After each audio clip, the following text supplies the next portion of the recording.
It's not easy. There will be times when your emotions are overwhelming and you will want to lash out or retreat. But even in those moments, you still have the ability to make a conscious choice. You don't have to let the hurt take over and define how you behave. Instead, ask yourself, what's the most empowering way to respond right now? Think about it. When you let your emotions dictate your actions, you're allowing someone else's behavior to control your inner state. But when you stop and choose a different response, you immediately shift the power dynamic. Instead of reacting from a place of hurt or anger, you can step back, breathe, and assess the situation more clearly. This is a practice of emotional mastery, not perfection. It's about creating a space between the stimulus, the hurt, and your response, where you have the ability to pause, reflect, and choose how you'll act. By doing this, you ensure that you're the one in control of your emotional life, not the person who hurt you or the situation that's unfolding. When you take control of your response, you create an emotional buffer. You can address the situation with clarity and intention rather than reacting impulsively.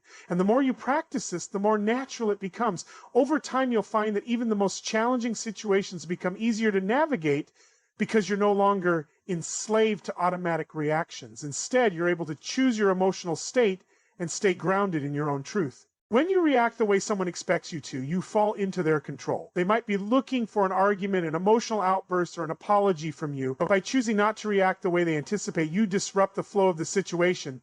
Imagine the surprise when, instead of being defensive or angry, you remain calm or choose to respond with empathy or even silence.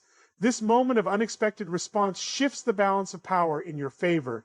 When someone hurts you, the natural instinct is often to react in a way that matches the emotional intensity of the moment. You may feel the urge to shout, argue, withdraw, or even retaliate. These reactions are predictable because they come from a place of pain, and the mind often resorts to automatic responses when faced with conflict. The challenge, however, is in breaking free from that cycle and refusing to give in to predictable reactions. Reacting predictably also keeps you stuck in a loop where the same patterns of hurt and tension keep resurfacing. If you continue to react the same way, it only strengthens the negative dynamics between you and the person who hurt you.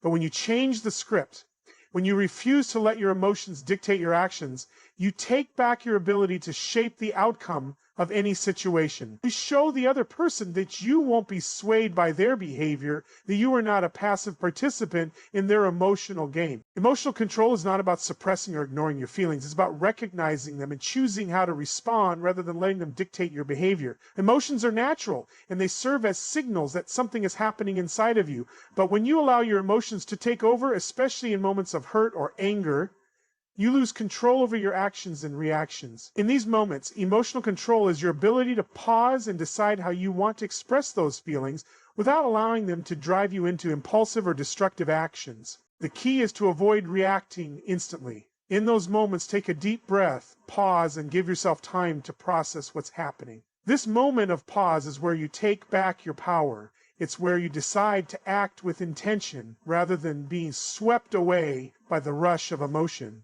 Sometimes it's a split-second decision to hold your tongue, to take a step back, or to choose a response that's rooted in logic rather than being governed by emotional impulse. When someone hurts you, it's easy to feel a rush of emotion, frustration, disappointment, sadness, or even betrayal.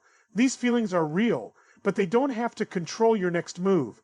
The first step in emotional control is awareness.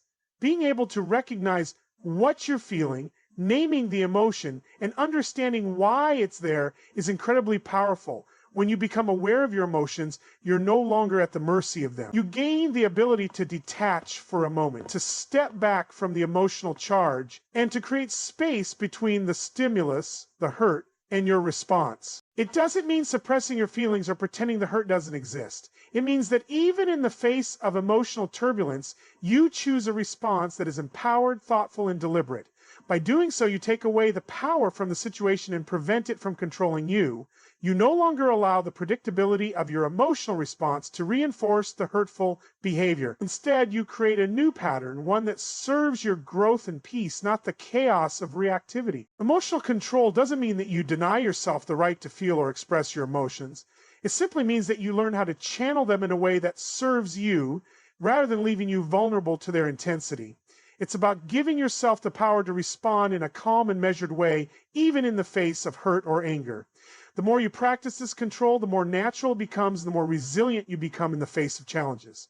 Instead of being a slave to your emotions, you become their master, and you direct your emotional energy towards solutions, growth, and moving forward. But here's the truth. You have the power to rise above it. Rising above negativity is not about ignoring the hurt or pretending it didn't happen. It's about shifting your perspective and choosing to transcend the negative emotions that are trying to pull you under. It's about understanding that the hurt, as real and painful as it might be, does not define you. It's just a moment in time, and you don't have to carry it with you forever. When someone hurts you, it's easy to fall into the trap of negativity. The sting of their words or actions can linger, and the natural reaction is often to dwell on the hurt, to replay the situation over and over in your mind. You start to get caught in the story of what they did to you, how unfair it is, how it's affecting your life. This negative cycle can consume you, and before you know it, you're trapped in a downward spiral of resentment, anger, or sadness. When you rise above negativity, you stop letting the actions of others control your emotional state. Instead of allowing their negativity to dictate how you feel, you take a step back and choose to respond from a place of strength. This doesn't mean becoming cold or distant, but rather refusing to let their actions take root in your heart and mind.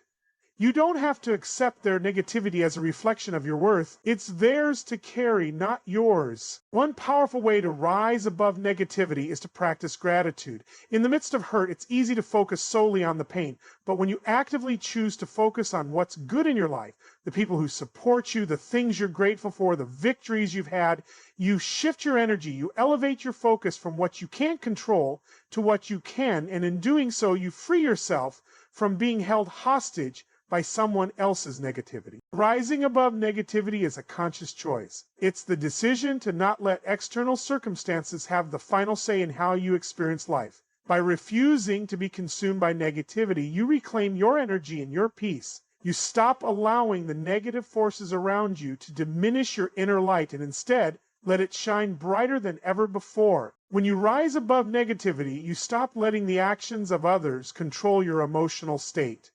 Instead of allowing their negativity to dictate how you feel, you take a step back and choose to respond from a place of strength.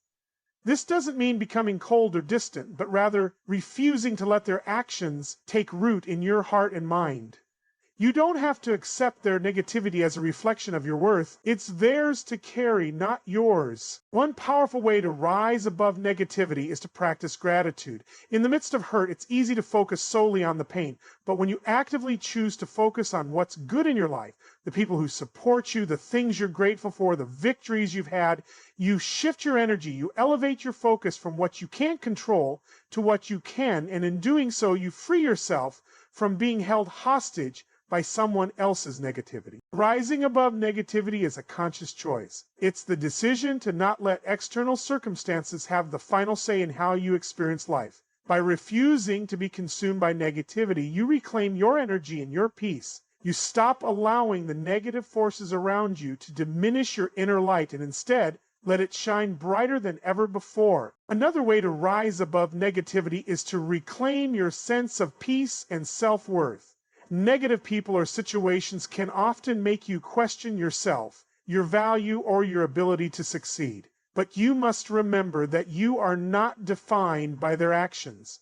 When you rise above negativity, you remind yourself of who you are and the power you hold. You reconnect with your own inner strength, your sense of purpose, and your commitment to living a life that is not dictated by the temporary pain caused by someone else.